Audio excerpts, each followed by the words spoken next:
कोविड-19 के संक्रमण के दौर में भी उत्तर प्रदेश विधानमंडल की कार्यवाही में मुख्यमंत्री योगी आदित्यनाथ ने विपक्ष के हंगामे के बाद भी सदन को संबोधित किया। प्रदेश में कानून व्यवस्था को लेकर उठ रहे सवालों के जवाब में सीएम योगी ने कहा कि उत्तर प्रदेश की सारी आबादी की सुरक्षा की जिम्मेदारी हमारी है और हम उसको बखूबी निभा भी रहे हैं। सीएम योगी ने सदन में कहा कि कोरोना संक्रमण काल में हम इस महामारी पर अंकुश लगाने के प्रयास के साथ ही प्रदेश में विकास कार्य को भी गति देते रहे हैं। उन्होंने कहा कि प्रदेश की कानून व्यवस्था हमारी प्राथमिकता थी और रहेगी। सीएम ने ये भी कहा कि हमने जिनके साथ जैसा व्यवहार करना चाहिए था वैसा ही किया है। मुख्यमंत्री योगी आदित्यनाथ ने कहा कि अब तो विपक्ष के नेता भी भगवान श्री राम का नाम रटने लगे हैं। विपक्ष के लोग भी राम और परशुराम का नाम लेने लगे हैं। चलो अच्छा है कि ये भी राम नाम जपने लगे हैं। इन्हें पता चल गया है कि राम के बिना वैतरणी पार नहीं होगी।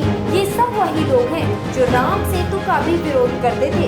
सीएम योगी ने आगे कहा कि रोम की बात करने वाले भी अब राम राम चिल्लाने लगे हैं। वो लोग अब जान गए हैं कि यूपी में अब राम नाम से ही वैतरणी पार होनी है। कुछ लोगों की कुंठा उनकी बातों में निकल रही है। इतना ही नहीं, सीएम ने ये भी कहा कि ये लोग वही लोग हैं जो कन्नौज के नीरज मिश्रा नाम के एक ब्राह्मण का सिर कटवा के मंगवाते हैं। इस दौरान योगी ने कोरोना काल में हो रहे जन सहयोग पर खुशी भी जताई। मुख्यमंत्री योगी आदित्यनाथ ने आम आदमी पार्टी नेता संजय सिंह का नाम लिए बगैर उन्हें नमूना कहकर निशाना साधा। सीएम योगी ने कहा कि दिल्ली की सत्ता में बैठे घिनौने चेहरे हैं जो कि यूपी की बात करते हैं, लेकिन दिल्ली में क्या हालत करती है उस पर बात नहीं करते।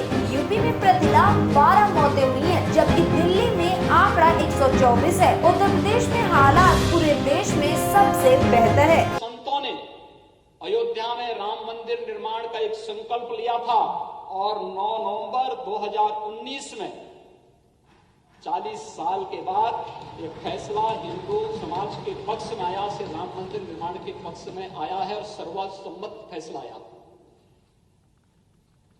5 अगस्त 2019 में इस देश के अंदर सत्ता लोलुप राजनीति की एक बड़ी गलती का परिमार्जन देश की संसद में आदरणीय प्रधानमंत्री जी के मार्गदर्शन में आदरणीय गृह मंत्री श्री अमित शाह जी ने कश्मीर की धारा 370 को सदैव के लिए समाप्त करके आतंकवाद की ताबूत पर अंतिम कील ठोकने का कार्य किया।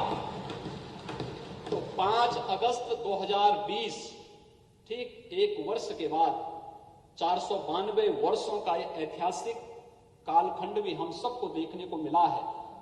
हम सब सौभाग्यशाली हैं कि हमारी पीढ़ी के सामने ये सारे कार्य संपन्न हो रहे हैं और हम भव्य मंदिर निर्माण का मार्ग, जिन्होंने सांप्रदायिकता कानून के नाम पर देश की भावनाओं के साथ खिलवाड़ करने का प्रयास किया था, इस समाज को बांटने का प्रयास किया था, आज फिर वे अपनी उस विभाजनकारी मंशा के रूप में फिर से आगे आ गए हैं और फिर से इस प्रकार की कुत्सित राजनीति करने के लिए फिर समाज को विभाजित करने की ओर अग्रसर कर रहे हैं। ये वही लोग हैं जिन लोगों ने राम भक्तों पर गोलियां चलाई थी। ये वही लोग हैं जो लोग आज जातिवाद का नारा कर रहे हैं, सत्ता का झंडा लेकर के चल रहे हैं। ये वही लोग हैं जब सत्ता में आते हैं तो कन्नौज के एक नीरज मिश्रा नाम के भारतीय जनता पार्टी के कार्यकर्ता का सिर काट करके ब्रीफकेस में भर करके अपने यहां मंगाते हैं और उस शर्मनाक घटना के बाद भी जनता से माफी नहीं मांगते।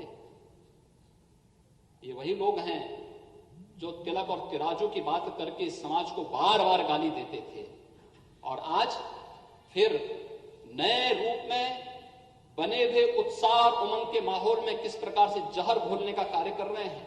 समाज देख रहा है कि हो सकता है कि कुछ समय के लिए हमें अपने पर्व और त्योहार स्थगित करने पड़े और इसको करना भी पड़ रहा है। लोग कर रहे हैं, सहयोग कर रहे हैं। मैं अभिनंदन करूंगा समाज का, उन सभी का।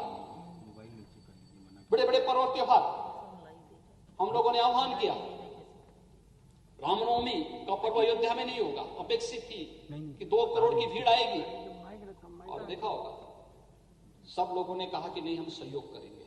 आदरणीय प्रधानमंत्री जी का आह्वान था, लॉकडाउन होना, लॉकडाउन में सभी लोगों ने सहयोग किया। जनता कर्फ्यू में पूरा देश उमड़ पड़ा, एक साथ सब लोगों ने मिल करके उस अभियान का हिस्सा बन करके कार्यक्रम किया। लॉकडाउन में जो समय से ले गए निर्णय के परिणाम स्वरूप देश को बचाने में मदद मिली।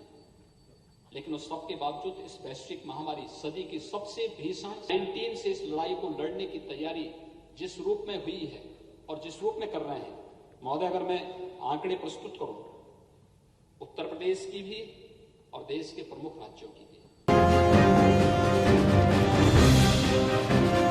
इस खबर में बस इतना ही।